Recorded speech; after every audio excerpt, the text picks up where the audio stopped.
What's up, guys? Mr. Dan here, back again, this time with my review of The Long Arm of the Law Saga II.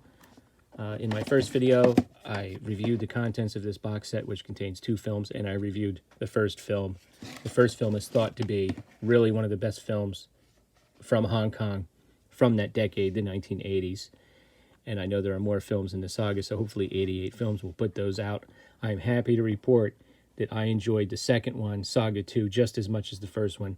Obviously, they're in the same box set.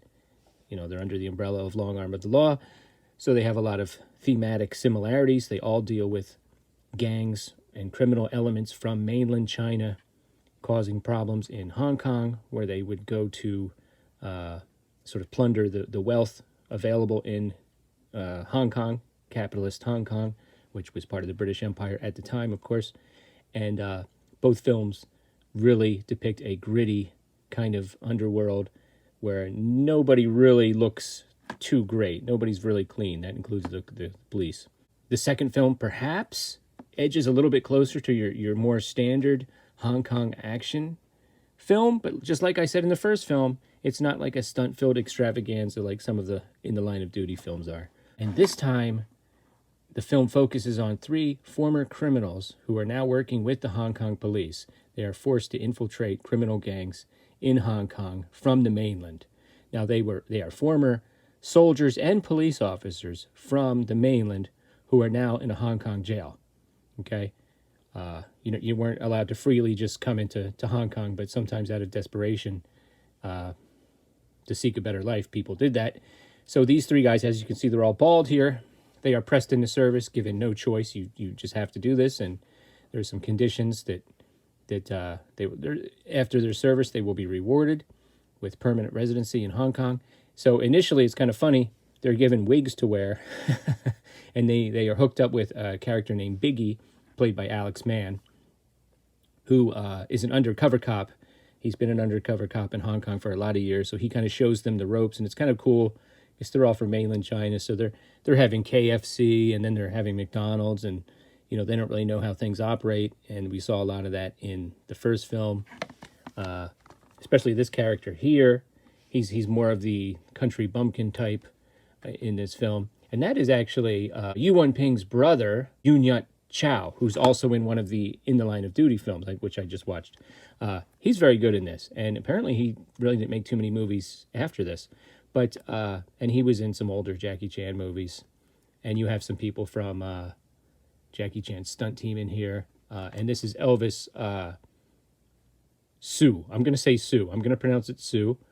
I did recognize him. And as a matter of fact, I was so happy that I finally figured out who he was. Because something clicked. And I'm just going to go off on a little tangent here. Back in the day, we used to get a lot of VHS tapes from the Chinese grocery store that was around us. And we watched a lot of movies, and I don't remember all the titles. And he was actually the host of a horror movie. It was an anthology film, and I finally figured out what the title. It's called Faces of Horror, or Faces of Horrid, which is a misspelling. Unfortunately, I looked for it. The only format is, believe it or not, is this format. So it's from Singapore. So I don't even know if this would play. It's a different region, and it's actually in this format. We still have some of these from back in those days. But anyway, so I was very excited to figure out who he was. But yeah, he's very good. He's a little more savvy. He's the leader. And basically, these 3 guys, it's interesting because even though technically they're criminals and they're in a Hong Kong jail, once they assume the role of police officers, they just want to go for broke. I mean, they want to just put a hurting on the criminals, and there's some friction between them and their handlers, who have to explain to them, we have to gather evidence, we have to go by the book. And the first thing they do is to sort of gain some traction in the underworld. One of the guys is really humiliated by kind of a small town boss, and he just kind of takes it. They throw a bunch of stuff on him, and he just takes the humiliation, and then he says, we're just going to go humiliate him back. And he said he's not the kind of guy. He's got a lot of guys around him, but he's not the kind of guy that really inspires loyalty. So they're having this big dinner for this guy's mother, and they barge in and they just take over. And none of his men come to his aid. They humiliate the hell out of the guy. It's just a great scene. And the guy's such a jerk off. Even his mom is kind of happy about it. What a great scene, and what a great way to establish their presence in the criminal underworld. And I'm not going to get into the plot too much because I don't want to give too much away. Just like in the first film, one of the trio establishes a romance, and there's some betrayal involved because, again, they're not the most sophisticated when it comes to the way these things work in Hong Kong. The police are giving them assurances that they're going to be protected, and you know, they're trying to infiltrate this gang, which is going to pull off a big score, and they actually have a connection from the mainland, and there's some concern that they're going to be recognized, and everything comes to a fiery sort of conclusion, and there's a lot of betrayal, and I really won't say too much more about it. Very violent. I mean, really good shootouts. There's a scene where somebody gets kidnapped by a rival gang, and what happens is it is truly horrible. I mean, my gosh, there's there's rats involved. I'll just say that, even though they say mice in the subtitles. They look like rats to me. Yikes. Yeah, it was some rough stuff. And let me just say the director, Michael Mock, does a great job. He really moves things along.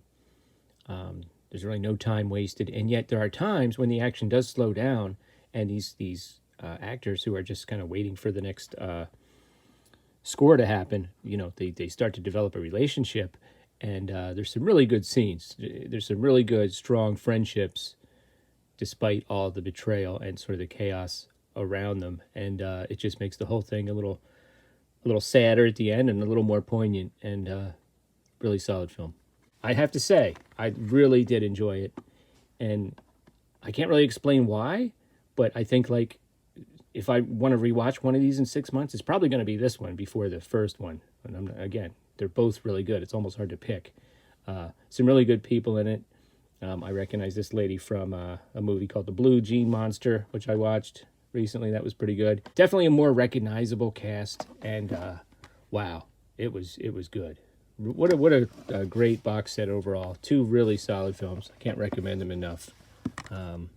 Let me know if you guys have seen either one of these, or are you interested in either one. And stay tuned. I will be back with my review of In the Line of Duty 3 and 4 soon. Okay, thanks a lot, guys.